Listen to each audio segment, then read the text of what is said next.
Yes, indeed. Thank you so much, Alex. And here we go. Astralis going to be starting on the CT side with G2 on the T side. And this is going to be a spicy game. I am actually kind of shocked that we end up on Nuke, but we'll see how it goes. Outside seems to be where G2 are headed at the moment. Yeah, all 5 of them. Magisk is going to be the first one at contact. There's the peak, and he's dropped immediately. There's the P250 as well. A very quick headshot. Yeah, crouching right underneath and now setting up for a bit of an explosion here towards Hell. In fact, I thought maybe they're going to go for Mini, but they're going to be rushing right around. And Dupree quickly tries to dodge it, just wants to escape further back instead. And that's given them so much map control with a lot of time still on the clock. Yeah, even Device having to be pulled back as well to help guard beneath the ladder. Dupree just holding this angle. There's the peak. He's got nowhere else to go, though. He's trapped. That positioning not doing him well. And this upper bomb site is just slowly being restricted. And where can you go if you're Glaive at this point behind the vent? He's under so much trouble, and now he's stuck in a corner. Yeah, he really is. There's not a lot of places for him to go unless he just wants to leave the bomb site. Kenny will take him down. Device on a flanking mission that has to happen slowly because of the sound that he would make. Otherwise, does win the first fight. That's the first kill as well, even happening for Astralis, which is really not a good look in this pistol round. Sip coming up out of secret. And Shox is waiting for just that. The noise being made. It misses a shot, but it doesn't matter. He's still going to get the kill. And that's not just a beautiful round, but I mean, from G2's point of view, really good positioning, really good headshots. But Astralis also missing, you know, just way too many bullets at the beginning here. Yeah, and that was not a very, I mean, obviously some very nice shots by G2. I think the big thing that I noticed is that's one of those rare rounds that you see Astralis, you know, part of when they were the best team in the world, you just never got those individual fights. They got like 4 of them, it felt like. The one outside on Magisk, they had Glaive over at the vent who was all alone. Dupree up on top of the ladder was alone. So, I mean, everywhere G2 went in the early stages of those rounds, they just found isolated Astralis members, which feels very uncharacteristic to me. I think this match, actually we can hold the thought because it is a full investment for Astralis in this round. 2 Deagles, 5-7, 2 Scouts. Yeah, that could be good. I mean, Scouts on Nuke absolutely can work. But for afterplants, I think if G2 get into a bomb site, that's a completely different matter here. Sip with the Scout as well. Interesting all on its own. Double Mac 10 there on the G2 side. That could really do a lot of damage. So far so good from this defense though. A little bit of information, a little bit of aggression in towards Hut. They still have smokes. Ooh. Glaive is in some trouble. If he doesn't realize that Kenny's already gotten to red box.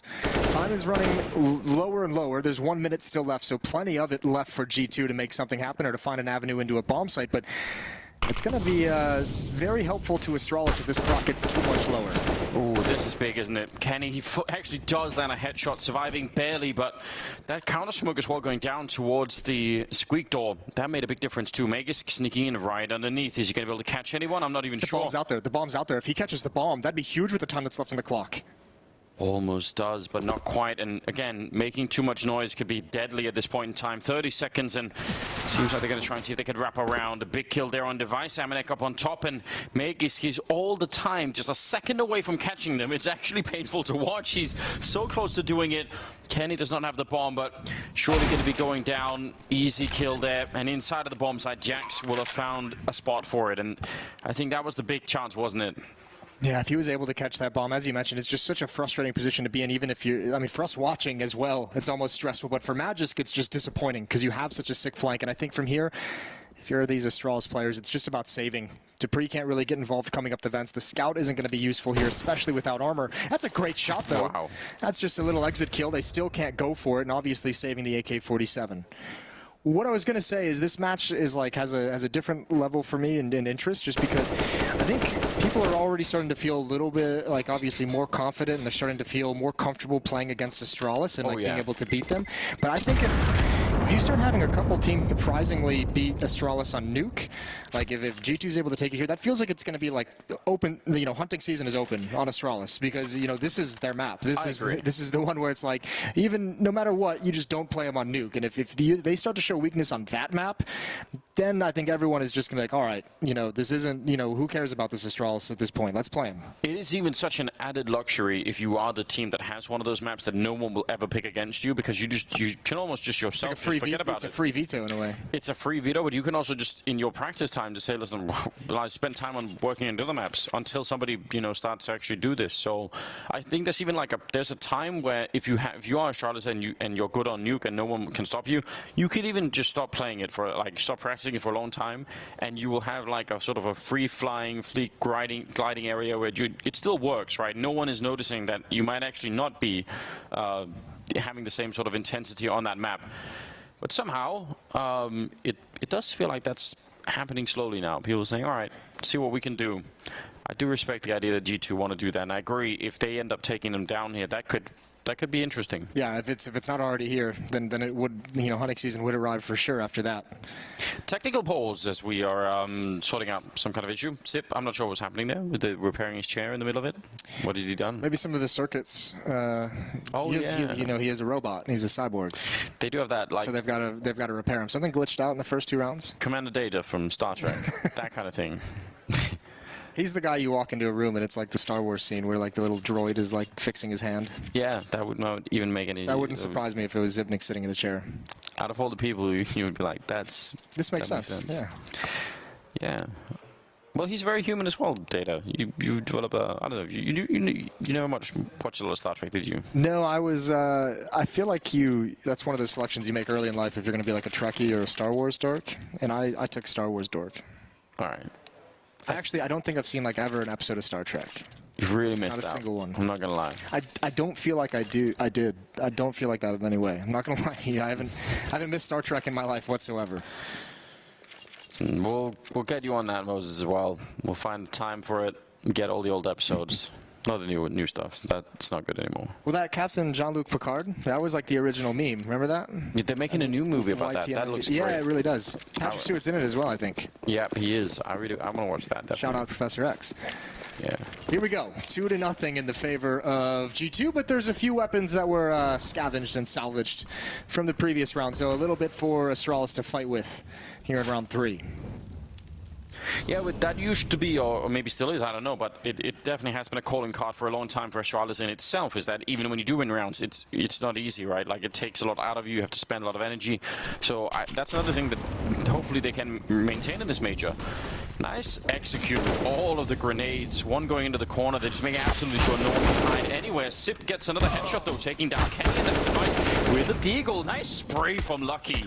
He had a very hard beginning to the first half of that game yesterday, but he made up for it, which in itself was kind of cool. Not the Molotov that they were looking for. No, but they should be fine. Glaive, if you can just grab a gun and bail out, that's what you do. And he has not picked up anything. Just a flashback. Once again, stuck in that little corner. Same from pistol round. 3-0. G2 off to a good start. This is where you can see the op come out, though. Device at 6,200. You imagine he'd go for it. And he will. Yeah, what an interesting start. Aminek going to be holding on to the MAC-10. Could do a lot with that. Even when they have, you know, the weapons that they have here. And actually, I guess Glaive is the only one missing head armor. But sometimes that's all you need. Like a little coincidence, MAC-10 up close. Yeah, just that one player maybe a little unlucky.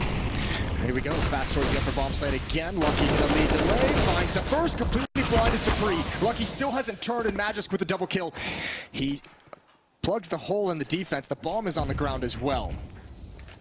Nobody from G2 was spotting for the hut, were they? I'm pretty sure that... I imagine it had to be the second guy through, and he just got killed. Yeah. That's one of those cases where there's just so much happening throughout that rush that it's kind of impossible to see exactly what was going on there. But I'm kind of... Once Lucky gets that first kill, it's almost like he just made the assumption that was going to be the hot player up there or something, that he wasn't going to check for anything else. A nice shot there on to Shocks to drop him. And now Aminek 1 versus 4. Taking guns away would be massive, especially if you could somehow find that AWP. Zipnik's holding for this cross in mini. Spotted the elbow. Aminek, great headshot. Next up would be Device. He wasn't being too aggressive with his peek, but it's only a matter of time before he goes searching. But again, just barely spotting an elbow as Aminek, he's getting a lot of information. Oh, here's the scope as well. Definitely knows that he was still hanging out. 34 seconds. Going to be jumping down to the low ground, and now probably getting a little bit frustrated. Yeah, I actually thought he might have heard the ladder device going up. Only just a couple of steps too far away, or occupied with something else. Who knows? 20 seconds. Now moving into the trophy room. Mega's going to be there. Up against the, what's that, like the soda dispenser? Hard to see sometimes when people hang out in front of that. Soda dispenser. I don't know, what is it? Vending machine? Vending machine, that's the word I was looking for. Listen, I was, even before I said that, my mind was just blanking on it. It's like, fine. what is that thing? Yeah, I'm here to help. I appreciate that. 3-1, Mac-10's back in the hands of Jax and Omenek, and I guess that would make you feel like this is going to be some kind of a faster, more aggressive play, much like the last round, although Omenek didn't lead the way. We'll see what they've got. Omenek is heading towards ramp room at the moment. Smokes outside, Molotov coming in to prevent any kind of cross, or at least slow it down, not necessarily prevent it entirely, and Kenny S just comes right through that smoke, but Device is perfectly positioned for this play. Certainly ready for it. They could still smoke him off effectively. They're going to put on really deep. There's Kenny opening up, taking him down. That's a huge one. Nice return from Glaive and Device. Even forced back, still going to be able to pick up a kill. Might get another one, legs him through the wall, and Jax is down to 20 health. And that is actually a great defense. Falling back, but still being very lethal. And now can they get the bomb plant down? Magisk looking at the windows here, the smoke to block it off. That's pretty good timing, actually, for G2. And at least they get the bomb plant here. But now they have to hold on to the site somehow. They can do this. Device is swapped out to a rifle instead of the AWP. Shocks on this flank, though. He could end everything before they really get a chance. He could come in really late. It's basically just two people defending for this play. Opens the door. Double kill for Lucky. That's exactly what Shocks needed. He's got a chance. He does have a bit of a chance. Molotov there on Device. Static could actually cancel out everything. Are they going to go for a quick defuse?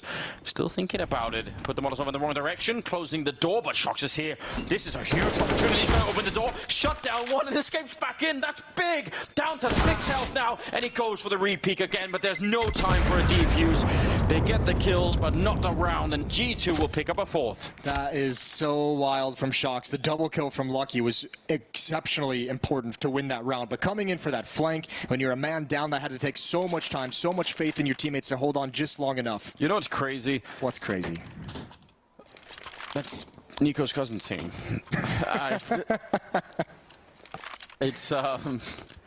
It's the fact that so, you know, we can sort of hear the comms. I'm guessing everybody can. Yeah, a little bit, yeah. But because the Danish, obviously, I could hear them actually call out Lucky's position. Like they said, we know that's why they grouped up to both aim at that, and he still got a double kill. He's still got a double kill. That's got to be frustrating. Fast towards the upper bomb site again, and the Deagle's doing work from Glaive. It's got the first, but now the Mac-10's can start getting these wide angles. But the 5-7 and the All-Gone Magic are just stronger in mini. He's holding it all down, and he's going to get Astralis on the board with their second. This is really unforgivable if you're G2, in my opinion. Once you have Astralis in this position, you absolutely want to make sure you shut them all the way down. This could give them kind of a big boost to get back into the game. And this is a lot of emphasis on the upper bomb site from G2 early on in this game. They've come here, I think, 3 times in these first 4 or 5 gun rounds. Omenek, Mac-10 in a 1 versus 3. That does not feel good at all. Get a bit of a chance here. We'll take down Magisk, but now he's on 2 health. And they now know his position as well. There it is. Device is going to drop. He'll have the AUG as well. Nice work from Magisk with the double kill. His technical question, Yeah. Would you drink a soda from a nuclear power plant? Just even though knowing that, like, of course it's safe, there's not radiation just lying around, but wouldn't it feel still like... I think that's part of the excitement. I feel like that would make it taste better. Yeah? Is the danger. Didn't they just announce that there's like vodka made from Chanel? Yeah? Yeah. Maybe you get superpowers, you know? That's what I'm hoping for. I think it's worth the risk. Well, listen, we'll find you a way to get your bottle. Round number 7 now. As the scoreline currently 4-2 in favor of G2. They try to get through the squeak door. A lot of flashbangs and, I mean, some damage from Magisk, sure, but they actually get the kill on him. And this could be a big steal for G2 if they can somehow make it back. They're down on the low ground now, or down to the B-bomb side with the bomb. And they're going to be planning it right away. This is huge for them. This is going to be such an interesting game just to think about, and maybe having to rewatch is just some of the... Oh my God, great shot from Shock. Some of the economic decisions. We've seen so many MAC-10s from this T side, even when they've probably had money to get better weaponry. But here it's working out. It's a very, very scrappy round, but Astralis caught off guard with the pace of that hit. They definitely were, and Shock's been looking outside and successfully as well. There's nothing again with the Mac-10. He's going to finish off Dupree as well. Massive triple for him in this round, and that will win them the round. G2 going to be up to 5-2 now. This is so great. The Frenchman really stepping it up here early on. The French force buy. It's back. It's back in action. Haven't seen that for a while, have we? No, and that's another, like, I guess it's kind of an upper hit going through the door and dropping down lower. But again, more emphasis on that upper bomb site very early on in the round, and then just getting that first kill and disappearing down the vents. Very, very difficult to read and very difficult to rotate into the proper position if you're that player in ramp room. Tactical pause being called now from Astralis, wanting to want off the ride for a little bit, you know? Yeah, I would too if I was them. They're getting, I mean, trounced, I guess is a pretty decent way to put it, especially in the context of this map. But yeah, we saw they didn't have like the greatest winning record on it recently, and they haven't played a whole lot recently in these past few months, but still, you'd consider this to be a map that you just don't want to mess them on. That's been really sort of common wisdom at this point, hasn't it? 10 kills for Omenek. Yeah, he's doing wonderfully. I wonder if this is a situation. Oh my good lord! Have you ever seen anything like it? I don't know. I fell in love a little bit for a minute. I was like, this is great. It's great energy. Got flush. Yeah, it's good. I like that. I want people to experience the game on that level. Allows me, vicariously to live through that. It's awesome. Ooh, Kenny walking into it though. Device they really don't have another to work with here. They're always gonna go for one more outrageous kill, taking down Jax. This is not, again, why is this so much back and forth? G2, these are some of the rounds where they should have a slight upper hand on the grenades, on the weapons, and Astralis taking a little bit away from them here. I love that re-peek from Device. I love that second peek in, especially because you kill the Opera, you kill Ken Hiess, and you see it, and you're like, well, there's no one to hold me into this spot anymore. There's no AWP that can just hold the angle and eliminate me as soon as I go for the peek. Why not be aggressive, especially out of a timeout with your team down 3 rounds? Spots one jumping, passes on the information. There's the peek, but Almanek's ready for that. He's having himself quite a game this round with an AK-47, down to just 15 HP. If they could have started the round like that, it would have been a little bit different. Doesn't mean it's really done yet. 40 seconds, though, is going to be a huge issue. Shox has got the AWP and the bomb both, and they're going to be having a hard time getting into a bomb site before the time simply runs out here. They do have a smoke and a Molotov left there on G2, so if they get the bomb plant down, then there's a bit more of a chance. This crossfire, though, for Lucky, how do you make it through? Well, even if he wasn't killed there, Sip was on the other side, and he was getting flanked. Now there's only 15 seconds, and it's a 2-on-4 here. So they need an instantaneous bomb plant when they're really having a hard time even operating the doors. Those are tricky things. They go front and back, and there's little handles, and like you never know how they work. They're not the easiest technology to operate. Either way, I mean, at that point, once that kill comes out towards ramp room, Astralis knows exactly what's coming. Everyone bailing out to that lower bomb site. A third round for Astralis off the back of a triple kill from Device. And these past 5 rounds have gone back and forth. They've just been traded by both of these teams. No one able to really string 2 rounds together. Maybe that's why those Mac-10s on the G2 side have been effective, because the money's been low, too low to even have head armor a lot of the times. Yeah, that's a good point, actually. I don't know, this is... it is back and forth, and I guess credit to Astralis for I mean, incredible kills for Device to the start of the round, where I just feel like G2 should be able to capitalize more on this. Kenny's burning. Oh no. He didn't realize it whatsoever. He thought he was going to be safe in that corner. Small mistake. Oh, that's an even bigger mistake. It's actually a shooting gallery for Glaive. He's happy with the one, especially with Device still in secret. Bombs on the ground, and Device still has the angle, so if you're Jax, it's so hard to decide whether you go forward or backward. Yeah, now it's 3-on-5. Big opportunity here. Glaive, I think he must have seen Kenny, but he just ignored him outright. Device going to be taking down Jax. Now they're really getting picked apart here. And Kenny, understandably paranoid. Incredible kill, though. Oh, he almost hit that one as well. You just love watching Kenny play all the time, but he's finally going to get found here. And that is... I don't know, that's a big opening, a big window back into the game here for the Danish side. Exactly, I think this is a pretty critical juncture in this map, as it feels like Astralis, especially now that they can have the money beneath them, like get their legs under them with the economy in terms of the Molotovs, the smokes, the kits and everything. Device still having that AWP and starting to heat up. You know, there's always been a point when you watch Astralis play where even when they've encountered difficulty, there is always a point where it feels like they figure things out and they go on some kind of a massive run. And G2, with some of those early losses, not able to string rounds together during that stretch, might have let Astralis off the hook just too much. Yeah, I really feel like that's the case at the moment. I think the G2 side had it all lined up. They just needed to pull the trigger, and then somehow that didn't really work out. Sip, just a flashbang there, but does have a Molotov if they want to try and run him down. They don't have any armor either. And usually it's very hard to catch Sip, you know, off guard at any moment, really. He's actually in a position where escaping can be tricky. Yeah, it's a pretty committed position. Maybe he's trusting Device to rotate over in time. Who's outside? He is pretty far away, but Zip's going to change his position on the defense, get a deeper angle in towards Radio Room. Now he just waits. Crouch with they all line up for him, but oh, it's not nearly the killing spree that I thought it would be. Danny S puts him down in Device with a very narrow miss, and there's so much pressure on this defense. I think they've done it. I think they've just held on enough. Oh, that's scary. Kenny had the org at the back there. But yeah, now they have actually done enough. They were sliding into that fight one at a time, which normally we caution heavily against. In fact, we make fun of people who do that regularly. But I guess when it works, you can't really say much. But that did look like it was about to get out of control for the Astralis team.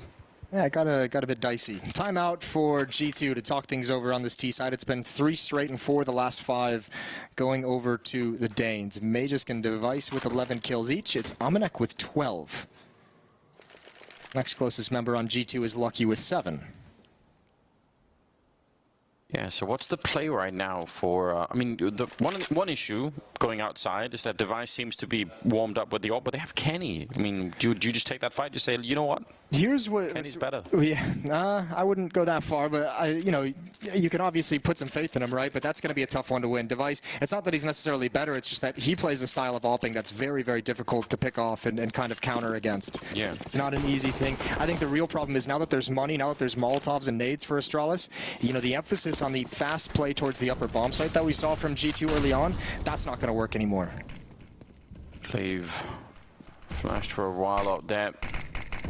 That's a friendly smoke. He's going to set it up as a one-way to look right over the railing here. Oh, that's so nerdy. It is really nerdy, but they might also be suspicious when you see this. You might think, no, they're not going to be nearly suspicious enough. Kenny goes down.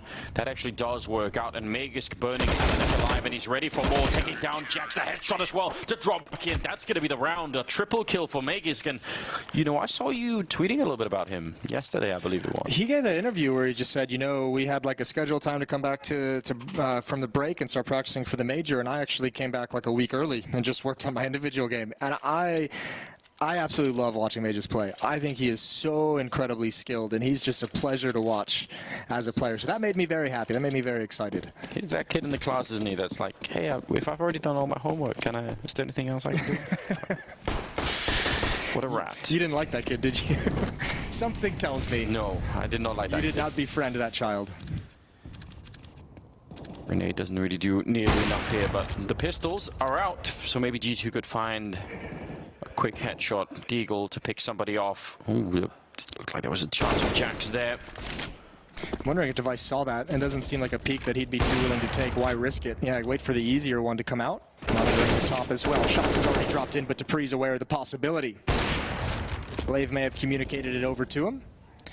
And this should be pretty standard for Astralis to clean these last 3 players up. They've got a lot of money in the bank now, and I think looking back, I think, you know, it's going to end up that we were right. That did seem to be the turning point where Astralis finally was just like, yep, we've got it now. We figured it out. That, again, I don't know. It makes me a little bit sad on behalf of G2, just because it really felt to me like they had them in the box at the moment. Like they could have done so much more. Yeah, but it was such a it was a box that was predicated on G2 having economic control. So now you have to see how deep this team is in terms of their tactics, in terms of, you know, just this map in general. Can you win rounds when you don't have the economic advantage, or can you win rounds when your opponent has, you know, everything you could possibly want? If your entire strategy is based off having economic control, you know, that's not ideal. Well, you brought up this idea that if G2 take down Astralis on this map, then that for the rest of the tournament opens it up as a possibility.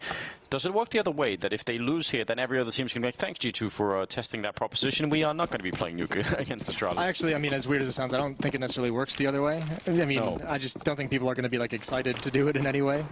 No, but I mean, someone has to step on that landmine, right? So G2 are like, maybe it doesn't work anymore. It did. We'll put one foot on it and see what happens. Yeah. Spoiler. Well, we don't know yet, right? But it is now. It's starting to look like Astralis are feeling just too confident, too comfortable here. Some of the shots being connected with on that outside area are really hard to deal with. Ooh, look at the sneak through play now. Oh, he's gonna get overrun completely. That was about to be great, and then as soon as he doesn't hit that shot up on the silo, it all just crumbles. They're gonna be quick downstairs, but actually G2 they're throwing them for a bit of a loop here. Yeah, they are. They come right back up, and there's no one outside to get this information. Wow. It's all on Magisk. It's all on that extra week of preparation. We'll see what it's done for him, but he's got one coming from behind. Shocks in a lurk position. It's going to be so powerful. He almost reads it. He almost glances back up, and it's just a second late. And there's too many players for Astralis who rotated downstairs. I don't think they can get back into this bomb site. Zipnix would have to do something incredible, which is entirely possible. Well, Lucky's lucky. They've been doing this a lot. It's either been Shocks or it's been Lucky in this round where they've left someone behind and just no chance at all. I think Sip was even listening to Kenny jumping around like a crazy person on the other side of the wall. And now it's Device and Dupree just looking for pickoffs. 2 versus 3 here as they get the kill, but you're absolutely right. They are not going to get back into the bomb site. It's like Magisk was fighting his own sixth sense, telling him someone is going to be there, and he just, couldn't really find the timing for it. What a great mid-round call for G2. You're at such a disadvantage in that position if you're Magisk, where it's like, you're right, you had the perfect read of the situation. It's just, you're at every disadvantage in the book. And it's like, it's all down to how lucky you can get the timing to trying to take one last weapon away. It's not going to happen, but you are right. That is a beautiful mid-round call for G2 to get them back on the board after 5 rounds won for Astralis. G2 is back with a round of their own. But it's still Amanek in a massive way. 14 kills for him. Next closest is now, it's still Lucky at 8. He's really doing a lot, isn't he? And someone's going to join him up at the top there. Jax. I mean, maybe we can get to see Jax with the auto shotgun in ramp in the next half. Oh yeah, he had that disgusting ace, didn't he? Was that an ace? Was it 4 kills? I think it was 4. He had an ace another time, actually. He's got like a couple of rounds now. Quickly rushing, Dupree is going to be able to, Glaive is going to be able to hear all of this, and he's just jumping up on the red container. That's kind of incredible. Kenny, close range with the AWP, unable to hit the shot the first time, second time as well, and he won't get a third one. Glaive will take him down. That's a lot of acrobatics out there for Glaive, isn't it? I like it, though. He's been so good in that position for so long. Part of the strength of Nuke was him being able to do things like that on his own to defend outside, and again, he does it on his own, a double kill. Not too many players are even willing to be bold enough to make a play like that. Much less come out on top in such a fashion. This, it's late in the half, so the economy's not going to play too big of a thing, but there's not a whole lot of money left for the G2 side. So a win here for Astralis would give them a good advantage in the last round of the half. Yeah, and I actually think 9-6 that's a very good first half scoreline for Astralis on this version of Nuke. Glaive just noticing, sees the second player, so that's a lot of information to be gathering with about 30 seconds left. He's waiting, holding a somewhat defensive angle. Now it's really defensive, and they have almost no time left here. No, everything's got to be perfect from G2 from this point out. Jax trying to flank up ladder. This Magisk in this corner. We saw Dupree here on the pistol run. It didn't go well, but this time Magisk is going to peek and get the headshot. 2 players got to come in through mini. They could actually, if they want, because of the money, maybe decide to save this and just rebuy the utility so you can have the AK-47s in the next round. 8 seconds on the clock. That looks like it's exactly what they're doing. Cautiously clearing out all the corners, but Lucky's not going to make it. It's just Amanek. So just casually laughing as they win a 15th round. Yeah, I think they reached the stage of enjoying this a while ago, didn't they? 15-7. So many rounds that are just, I don't know, close, but I guess if they are all close, but they all go to Astralis, that means there's something else working outside of just, misfortune, Can't be unlucky every round. Maybe Maybe they just need another 10%. Yeah, when you're consistently unlucky, it means, the other team's doing something good. Glaive going to do the fast vent dive. This time he's got Zipnix with him. Has the defense noticed it just yet? No one is downstairs. They haven't even... Yeah, they're going to get a bomb plant, and G2 has no idea. There's no one even close. They've heard the click, and they're starting to rotate now, but it might be too late. Good kill for Shox. Even better follow-up. That is such an impressive play from him. That's actually give them the round, and Dupree going to be going down. That is not how I saw that round playing out. No, it wasn't for that double kill from Shox. Triple kill make that beautiful round on the defense. Wow. But you could see the idea behind that from Astralis. Get that plant down so quickly. You have someone lurking hut. You have Device lurking in ramp room. Wait. He's the only one with the kit. What are they doing? They're not finding the bomb. No. No one's defusing. No. Oh, there could please be absolutely God. no way. This can't be real. Oh. No, G2. Holy shit. This can't be real. How have they done that?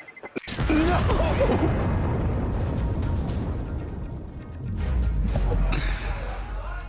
Well, you won't see that every day. We've seen ninja diffusers. I've never seen a ninja bomb plant ever in my life before. Oh, I can't believe they all left. A ninja bomb plant.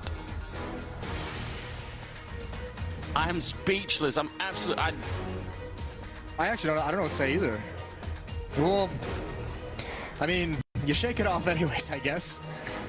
It was still a long shot to come back and win that. However, someone getting on the bomb to defuse is kind of a fundamental part of the game. 16-7 is the score for Astralis. We mentioned it a couple times. Not the best game. Well, I'm going to move on. I don't want to talk about it. I don't want to think about it for the moment. We'll talk about it later. We'll have we'll have a drink and calm ourselves down. They were having trouble negotiating the doors first, Moses, and then later the bomb also did not get. There's some signs of worry here. I don't know. What is going on? I guess they have to practice pressing the use key. That could be a big thing. Not the best Astralis we've seen. They get the job done, which I think is a good sign for Astralis, is that even if you're not playing at your top level, you're still able to get the job done against even a team like G2. But I think Astralis is going to get better as this tournament goes on. Yeah, I mean, that first of all, that has also been a theme for them in the past, right? Sort of warming up into Shaky in the group stages, see him take some losses here and there, but once you get to series play. It's true.